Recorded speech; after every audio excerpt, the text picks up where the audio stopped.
नमस्कार। आज हम एक ऐसे घटनाक्रम पर थोड़ी गहराई से बात करेंगे हम्म, जिसने दक्षिण एशिया और पूरे इंडो पैसिफिक में काफ़ी हलचल मचा दी है। हाँ बिल्कुल। हम बात कर रहे हैं बांग्लादेश के चिटगांव में जो हाल में अमेरिकन मिलिट्री की गतिविधियां देखी गई हैं और इसके मतलब क्या हैं, इसके भू राजनीतिक मायने क्या हैं। हम्म हमारे पास एक विषय रहेंगी कि समझें कि इन एक्टिविटीज़ के पीछे अमेरिका की स्ट्रैटेजी क्या है और फिर इसका असर चीन, भारत, म्यांमार, खुद बांग्लादेश पर क्या पड़ सकता है। सही। और ये भी कि इंडो पैसिफिक में जो पावर इक्वेशंस बदल रहे हैं उनको कैसे देखें। हाँ। देखिए, बात शुरू हुई जब चिटगांव के शाह अमानत इंटरनेशनल एयरपोर्ट पर अमेरिका के वो बड़े एयरफोर्स प्लेन C-130J सुपर हर्क्यूलीज वो लगातार उतरते दिखे। हाँ, वो खबरें आई थी। अब ऑफिशियली तो कहा जा रहा है कि ये रूटीन है, लॉजिस्टिक्स का काम है, लेकिन जिस तरह से ये हो रहा है, जितनी बार हो रहा है, उसने कई सवाल खड़े कर दिए हैं। क्या ये बस दिखावा है या कुछ बड़ा पकड़ा है? चलिए इसी को समझने की कोशिश करते हैं। तो सबसे पहला सवाल यही है कि आखिर ये चिटगांव वाली गतिविधियां ये इतनी जरूरी क्यों मानी जा रही हैं? कुछ मीडिया रिपोर्ट्स कह रही हैं कि भारत और म्यांमार को चिंता करनी चाहिए, हाँ, वो रिपोर्ट्स मैंने भी देखी। लेकिन जो सोर्स हम देख रहे हैं वो इशारा कर रहा है कि असली निशाना कहीं और है। क्या ये बात सही है? बिल्कुल, और ये विश्लेषण इसी बात पे जोर देता है। उसका मुख्य तर्क यही है कि इन अमेरिकी गतिविधियों का जो प्राइमरी टारगेट है वो चीन है। अच्छा। देखिए, ये कोई आइसोलेटेड घटना नहीं है। इससे हमें अमेरिका की जो बड़ी इंडो पैसिफिक स्ट्रैटेजी है उसके हिस्से के तौर पर देखना होगा। पिछले कई सालों से अमेरिका ये रणनीति बना रहा है और इसका एक सेंट्रल पॉइंट है चीन के बढ़ते असर को बैलेंस करना, या कह सकते हैं कंट्रोल करना। जैसे पहले कोल्ड वॉर में होता था। हाँ, बिल्कुल वैसी ही बात। अगर हम थोड़ा पीछे जाएं तो जैसे कोल्ड वॉर के टाइम में अमेरिका ने सोवियत संघ को घेरने के लिए यूरोप में नेटो बनाया। हाँ, नेटो। और प्रशांत में कई सारे अलायंस बनाए थे। कुछ वैसा ही स्ट्रक्चर अब चीन के आसपास बनाने की कोशिश दिख रही है। अच्छा, किन स्ट्रक्चर्स की बात कर रही हैं आप? इसमें सबसे अहम तो क्वाड है, QAD, जी जी। यानी अमेरिका, भारत, जापान, ऑस्ट्रेलिया। हाँ। फिर वो AUKUS है, ऑस्ट्रेलिया, UK, US वाला, जिसका फोकस न्यूक्लियर सबमरीन टेक्नोलॉजी और दूसरी एडवांस्ड डिफेंस क्षमताओं पर है। राइट। और इसके अलावा अमेरिका अपने पुराने साथियों जैसे फिलीपींस, साउथ कोरिया, जापान, इनके साथ रिश्ते और मजबूत कर रहा है और वियतनाम जैसे नए पार्टनर्स को भी जोड़ रहा है। अब इस पूरी पिक्चर में आप देखिए, चिटगांव की लोकेशन बहुत स्ट्रेटेजिक हो जाती है। कैसे? बंगाल की खाड़ी ये साउथ एशिया और साउथ ईस्ट एशिया को जोड़ती है। हाँ। और ये इंडियन ओशन का एक बहुत अहम हिस्सा है। हाँ, बिल्कुल। तो यहाँ पे अपनी मिलिट्री प्रेजेंस या कम से कम लॉजिस्टिक्स की पहुंच बनाना अमेरिका को इस एरिया में अपनी ताकत दिखाने और जरूरत पड़ने पर जल्दी रिस्पॉन्ड करने की क्षमता देता है। अच्छा।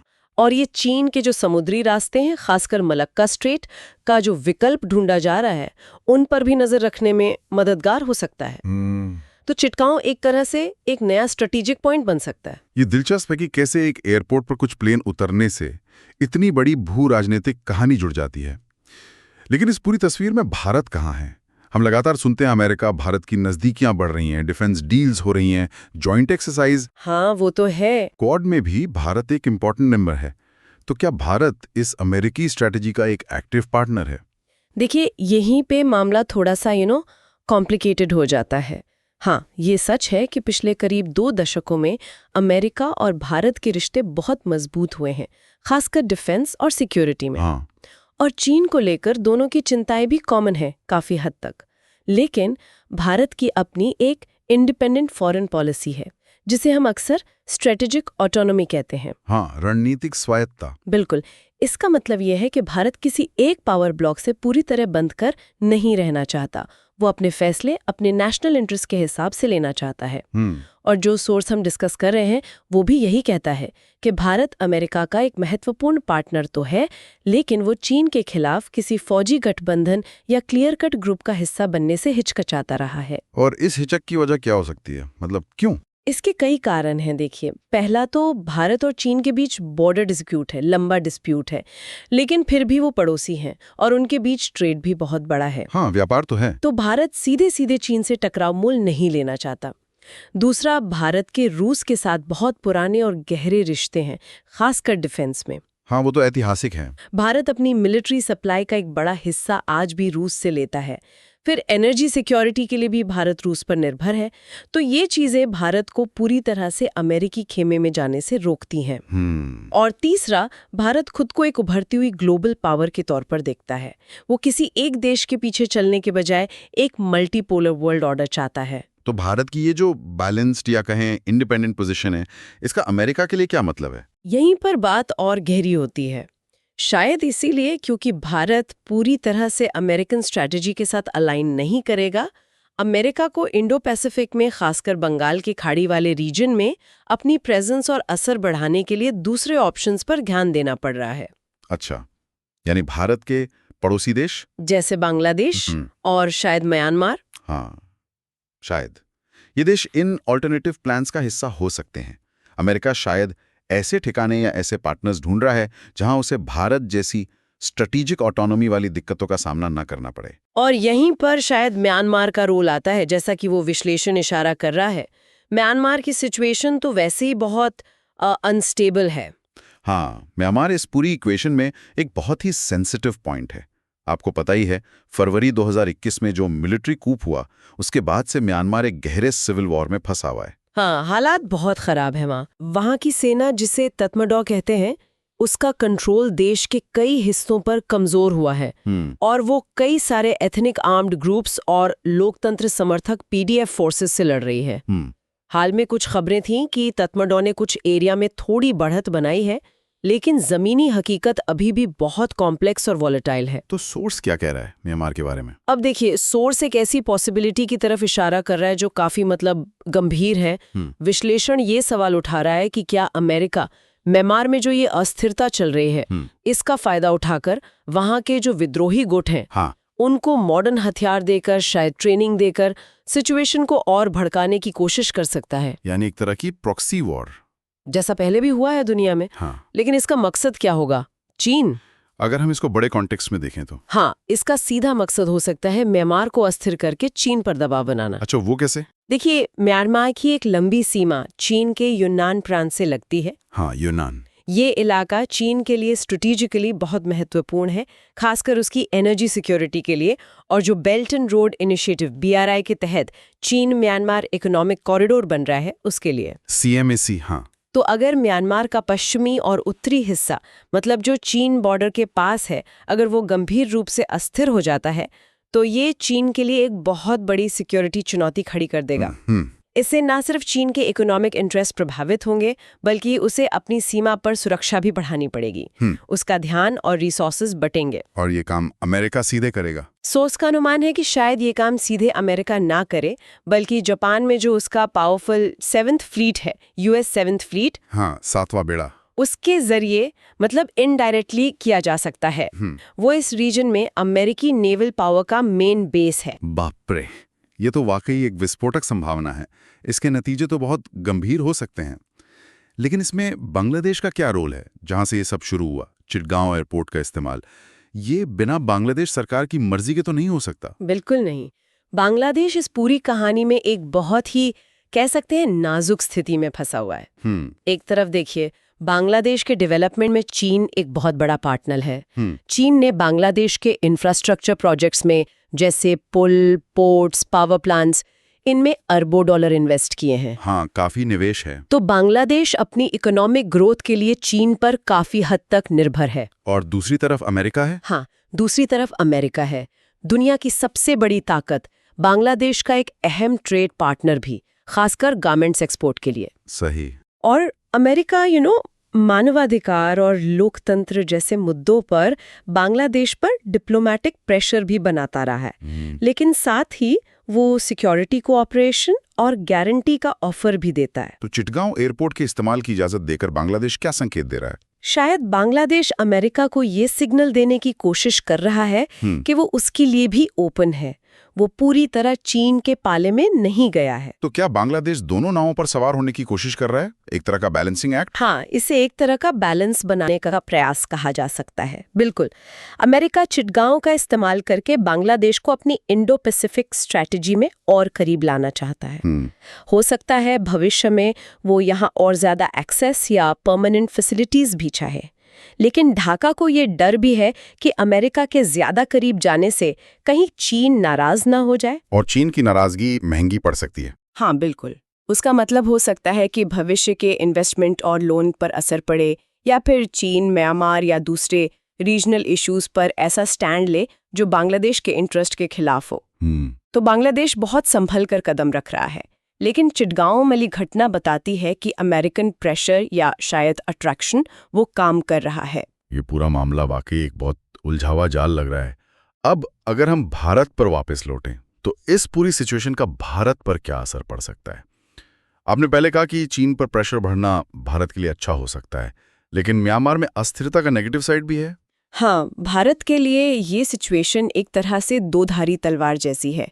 पॉजिटिव साइड ये है कि अगर अमेरिका की स्ट्रैटेजी कामयाब होती है और चीन इंडो पैसिफिक में खासकर बंगाल की खाड़ी और साउथ ईस्ट एशिया में खुद को घिरावा महसूस करता है, हाँ, तो हो सकता है उसका ध्यान और रिसोर्सेज हिमालय बॉर्डर से हटकर समुद्री मोर्चे पर ज्यादा फोकस हो। इससे भारत को अपनी नॉर्दर्न बॉर्डर्स पर थोड़ी राहत मिल सकती है। अच्छा। और चीन पर बढ़ता हुआ इंटरनेशनल प्रेशर भारत की बार्गेनिंग पोजीशन को भी मजबूत कर सकता है। लेकिन इसका नेगेटिव साइड जो शायद ज्यादा चिंताजनक है, खासकर म्यांमार वाला एंगल। हाँ बिल्कुल, और सोर्स भी इसी पर जोर देता है, वो ज्यादा चिंताजनक हो सकता है। तो इससे एक अहम सवाल खड़ा होता है कि म्यांमार में अगर अस्थिरता बढ़ती है तो भारत पर इसका सीधा असर कैसे और कितना गहरा हो सकता है? असर बहुत गहरा हो सकता है। देखिए, भारत की लगभग 1600 किलोमीटर लंबी बॉर्डर म्यांमार से लगती है। हाँ, नॉर्थ ईस्ट के राज्य। बिल्कुल, भारत के 4 north eastern states Arunachal Pradesh, Nagaland, Manipur और मिजोरम इनसे होकर गुजरती है।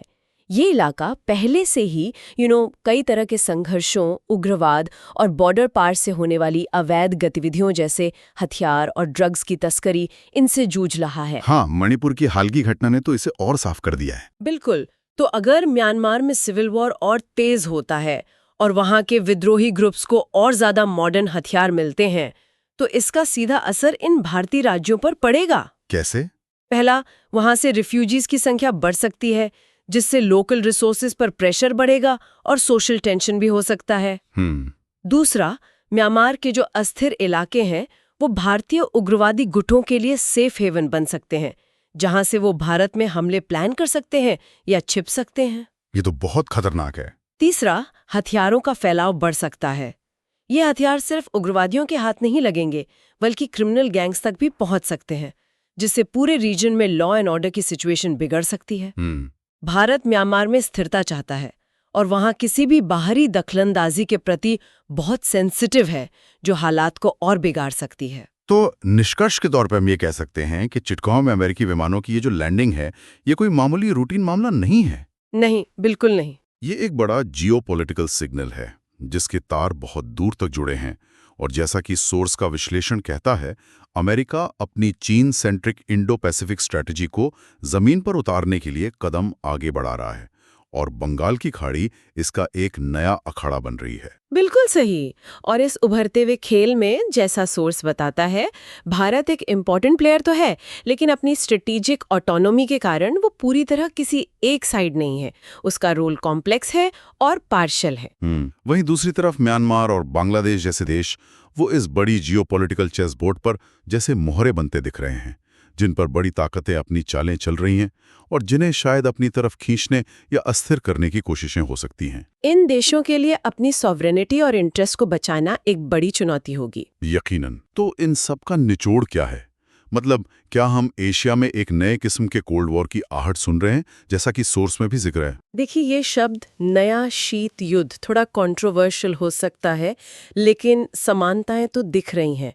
बड़ी ताकतों के बीच अब आइडियोलॉजी के बजाय जियोपॉलिटिकल और इकोनॉमिक इंटरेस्ट का टकराव ज्यादा हावी है। हाँ। गठबंधन बन रहे हैं, प्रभाव क्षेत्र बनाने की कोशिश हो रही है और प्रॉक्सी संघर्षों का खतरा भी मंडरा रहा है। चीन और अमेरिका के बीच ये जो कंपटीशन है, ये अब सिर्फ साउथ चाइना सी तक लिमिटेड नहीं है, ये बंगाल की खाड़ी और इंडियन ओशन तक फैल रहा है। छोटे देशों पर साइड चुनने का दबाव बढ़ सकता है और रीजनल अस्थिरता का रिस्क वो निश्चित रूप से बढ़ रहा है। चिटगांव की घटना इसी बड़े बदलाव का एक छोटा लेकिन अहम संकेत है। तो आज की इस पूरी बातचीत के जो मुख्य पॉइंट्स हैं, अगर उन्हें एक बार जल्दी से दोहराएं। पहला, बांग्लादेश के चिटगांव में अमेरिकी मिलिट्री एक्टिविटी बढ़ी है। सोर्स इसे सीधे चीन को टारगेट करने वाली अमेरिकी इंडो पैसिफिक स्ट्रैटेजी से जोड़ता है। ये सिर्फ लॉजिस्टिक्स से ज्यादा है। हाँ, बिल्कुल। दूसरा, भारत इस इक्वेशन में एक अहम पार्टनर है, लेकिन अपनी स्ट्रेटेजिक ऑटोनॉमी के चलते पूरी तरह अमेरिकी खेमे में नहीं है। इसीलिए अमेरिका शायद दूसरे रास्ते तलाश रहा है। सही। तीसरा, म्यांमार एक संभावित प्रॉक्सी वॉर का मैदान बन सकता है, जहां सोर्स के अनुमान के मुताबिक अमेरिका विद्रोही गुटों को सपोर्ट करके चीन की सीमा पर अस्थिरता पैदा करने की कोशिश कर सकता है। ये गंभीर संभावना है। चौथा, बांग्लादेश चीन पर अपनी आर्थिक निर्भरता और अमेरिका से डिप्लोमैटिक व सिक्योरिटी उम्मीदों के बीच एक मुश्किल बैलेंस बनाने की कोशिश कर रहा है। और पांचवां, इन सब का मिला जुला असर रीजनल अस्थिरता को बढ़ा सकता है। खासकर म्यांमार में अस्थिरता बढ़ने पर भारत के सेंसिटिव नॉर्थ ईस्टर्न राज्यों के लिए गंभीर सिक्योरिटी चिंताएं पैदा हो सकती हैं। हाँ, ये सारे पॉइंट्स बहुत महत्वपूर्ण हैं। और अंत में एक सवाल शायद छोड़ना चाहिए जिस पर सोचने की ज़रूरत है और जिस पर शायद आगे और जानकारी सामने आएगी। हाँ, जरूर। चिटगांव में जो हो रहा है और म्यांमार को लेकर जो अंदेशे जताए जा रहे हैं, क्या ये सिर्फ पावर प्रोजेक्शन है, दबाव बनाने की तकनीक है, अपनी प्रेजेंस दिखाने तक सीमित रहेगा? या फिर जैसा कि सोर्स की गहरी चिंता है, क्या अमेरिका वाकई चीन की पश्चिमी सीमा को एक्टिवली अस्थिर करने के लिए म्यांमार के विद्रोही गुटों को हथियारबंद करने की एक ठोस और खतरनाक योजना पर आगे बढ़ रहा है? ये एक बड़ा सवाल है। बिल्कुल। इस जियोपॉलिटिकल गेम का अगला मूव क्या होगा और इसका साउथ एशिया और इंडो पैसिफिक रीजन के फ्यूचर पर क्या लॉन्ग टर्म असर पड़ेगा, इन सवालों पर लगातार नज़र बनाए रखने की ज़रूरत होगी, क्योंकि यहाँ जो हो रहा है वो पूरी दुनिया की जियोपॉलिटिक्स को प्रभावित करने की क्षमता रखता है। अगर ये एनालिसिस आपको यूज़फुल लगा तो वीडियो को लाइक और शेयर कीजिए, चैनल को सब्सक्राइब करें और बेल आइकन दबाएं ताकि डेली अपडेट्स आपको मिलते रहें। धन्यवाद।